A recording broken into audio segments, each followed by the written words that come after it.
अस्सलाम वालेकुम नाजरीन। मैं हूं अली हसनैन शाह और आप देख रहे हैं मेरा यूट्यूब चैनल। नाजरीन, सबसे पहले हैप्पी इंडिपेंडेंस डे। और अल्लाह पाक इस वतन अजीज को दिन दुगनी रात चुगनी तरक्की अता करे। और इस कौम को, ये जो बाजे तोतियां शायद अभी भी आपको मेरे मोहल्ले में गली में जितने भी मेरे इलाके के बच्चे हैं वो इस टाइम बाजे तोतियां लेके बाजे बजाई जा रहे हैं, तो इनको अल्लाह पाक हिदायत दे और मुल्क पाकिस्तान को दिन रात तरक्की नसीब करे। आमीन। व्यूअर्स, मैंने 2-4 दिन पहले एक वीडियो बनाई नसीम विकी साहब के हवाले से। और उस वीडियो के रिस्पॉन्स में आगे अबूबकर खान साहब जो रिसर्चर हैं, बड़े भाइयों जैसे हैं, उन्होंने एक वीडियो बनाई। तो उन्होंने कुछ बातों के ऊपर इख्तलाफ किया मेरी बात से। देखें, इख्तलाफ राय होना चाहिए, अच्छी बात है, भाइयों के दरमियान भी इख्तलाफ राय होता है, लेकिन एक तमीज़ के दायरे में रहते हुए, एक इज्जत एहतराम के दायरे में रहते हुए इख्तलाफ राय करें, तो इसमें कोई मजायका नहीं है। अबूबकर खान साहब मेरे बड़े भाई हैं, उन्होंने कुछ एतराज़ात किए मेरी बात के ऊपर, तो उसके जवाब में भी इंशाअल्लाह ताला मेरी कुछ गुजारिशात है वो मैं आने वाली वीडियो में ज़रूर उसको डिस्कस करूंगा। आज का हमारा टॉपिक कुछ और है, और जो आपको थंबनेल से आइडिया हो गया होगा कि हमारे अपने खबरहार के चाचा बूटा राशिद कमाल साहब भी खबरहार को खैरबाद कह चुके हैं।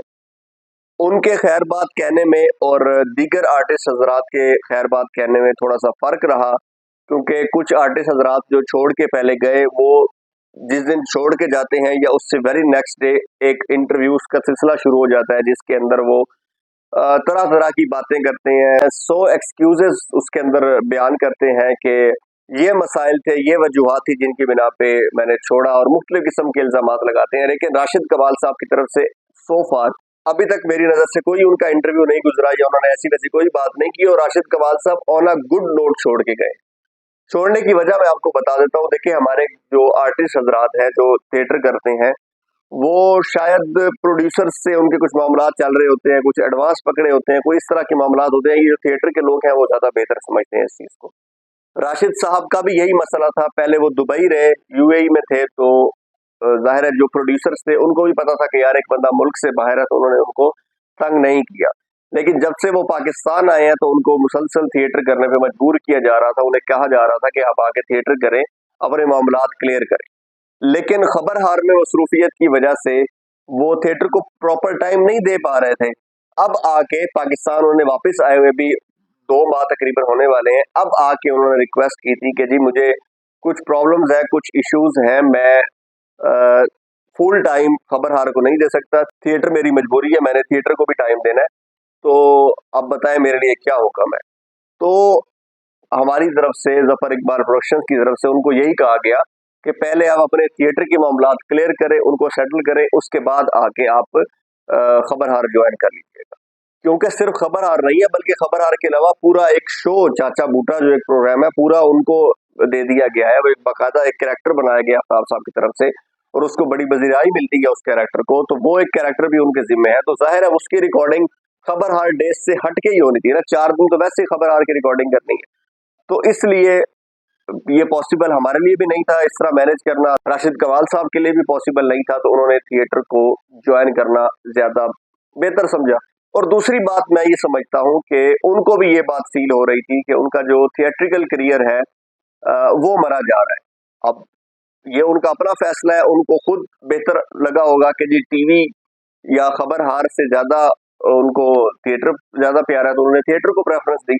क्योंकि फैसलाबाद के अंदर राशिद कमाल बाकायदा एक सुपरस्टार है, वो मतलब फैसलाबाद के थिएटर में वो जफरी खान भी है, वो सोहेल अहमद भी है, वो अमानत चंद भी है, वो इफ्तिखार ठाकुर भी है। फैसलाबाद में वो किसी को हिले नहीं देता, तो फैसलाबाद उसका इंतजार कर रहा था, फैसलाबाद उसको एक थिएटर रास था, तो उसने सोचा कि मेरा जो थिएट्रिकल करियर है वो मरा जा रहा है। और दूसरी बात, ये मेरी अपनी असेसमेंट है, हो सकता है मैं गलत हूँ राशिद साहब, मैं कोई नेगेटिव वे में इसको बात नहीं कर रहा, मेरी एक असेसमेंट है जो मुझे फील हुआ कि जब आप यूएई में थे, आपको चाचे बूटे में सोलो एक प्रॉपर स्क्रीन मिल रही थी, और उसके अलावा जब खबरहार भी शुरू हो चुका था, तो यूएई में बाकायदा आपको सेपरेट एक पोर्शन, आप आफ्ताब साहब के साथ बैठे थे, बाकायदा एक वॉच टाइम स्क्रीन टाइम आपको मिल रहा था।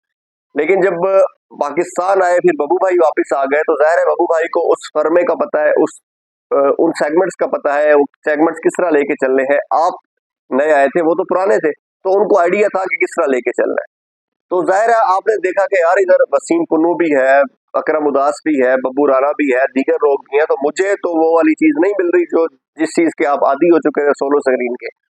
तो ये भी एक हो सकता है कि आपके दिल में थोड़ी सी खलश रही हो कि यार ये भी मेरे साथ ऐसा हो रहा है कि मुझे अब वो वाली पजीराई नहीं मिल रही। हालांकि चाचा बूटा भी आप कर रहे हैं और बेहतरीन, और चाचा बूटा में भी आपने देखा कि पहले अकेला चाचा बूटा था, लेकिन अब वसीम पुन्नू भी कोई गेटअप कैरेक्टर में आ जाते हैं, फिर वो बाबा नागी बन के बैठते हैं। बशीर का जो किरदार है वो भी एक किरदार है। तो इस चीज ने भी आपको हो सकता है थोड़ा सा डिसहार्ट किया हो कि यार वो सोलो वाली चीज नहीं है मेरे अंदर। और ये मेरी अपनी असेसमेंट है, मैं एक दफा फिर से क्लियर कर दूं कि ये ना राशिद साहब आपने कहा है और ना ही मैं ये किसी नेगेटिव वे में कह रहा हूं। मैं एक अपनी असेसमेंट, मुझे जो फील हुआ वो मैं बता रहा हूँ। शायद आपके माइंड में कहीं आया हो कि यार अब वो सोलो स्क्रीन वाला मजा नहीं आ रहा।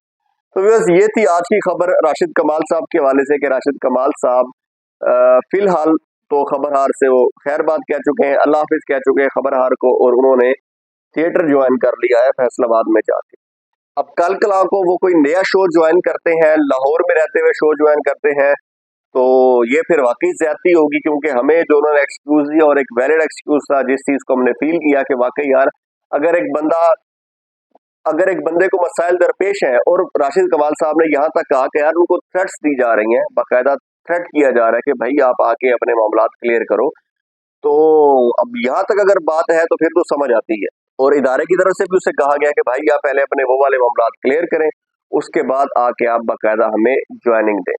तो फिर राशिद कमाल साहब के हवाले से ये खबर थी। इसके अलावा कुछ दोस्त अहबाब पूछ रहे थे नए आर्टिस्ट हजरात की ज्वाइनिंग के हवाले से, तो भाई फिलहाल ऐसी कोई खबर नहीं है कि नए आर्टिस्ट हमें ज्वाइन करने लगे हैं। इन फ्यूचर इंशाल्लाह ताला मैं वंस अगेन हसीब भाई से रिक्वेस्ट करता हूँ, क्योंकि उनके राब्ते होते हैं, उनको पता होता है कि कौन आ रहा है, कौन जा रहा है, क्या मामला है।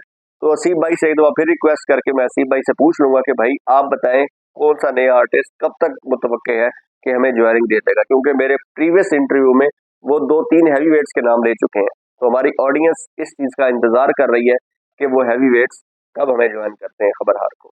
तो व्यूअर्स ये थी मेरी आज की वीडियो, आई होप आपको पसंद आई होगी। अपने कमेंट्स के जरिए मुझे लाजमी कहा कीजिएगा। अपना बहुत सारा ख्याल रखिएगा, मुझे अपनी दुआ में याद रखिए। अल्लाह हाफिज।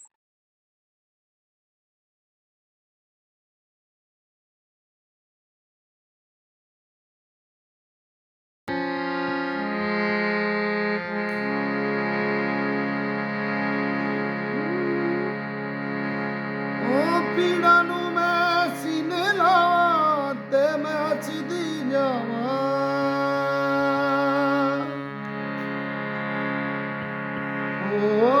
ਪੀੜਾਂ ਨੂੰ ਮੈਂ ਸੀਨੇ ਲਾਵਾਂ ਤੇ ਮੈਂ ਹੱਸਦੀ ਜਾਵਾਂ। ਧੁੱਪਾਂ ਦੇ ਨਾਲ ਲੜ ਲੜ ਕੇ ਮੈਂ ਲੱਭੀਆਂ ਆਪਣੀਆਂ ਛਾਵਾਂ। ਸੁੱਖ ਵੀ ਆਪਣੇ ਦੁੱਖ ਵੀ ਆਪਣੇ ਦਿਲ ਨੂੰ ਇਹ ਸਮਝਾਵਾਂ। ਸਭ ਨੂੰ ਰਾਜ਼ੀ ਕੀ ਕਰਨਾ ਏ, ਰੱਬ ਨੂੰ ਰਾਜ਼ੀ ਕਰਵਾਣਾ। ਤੂੰ ਜੋ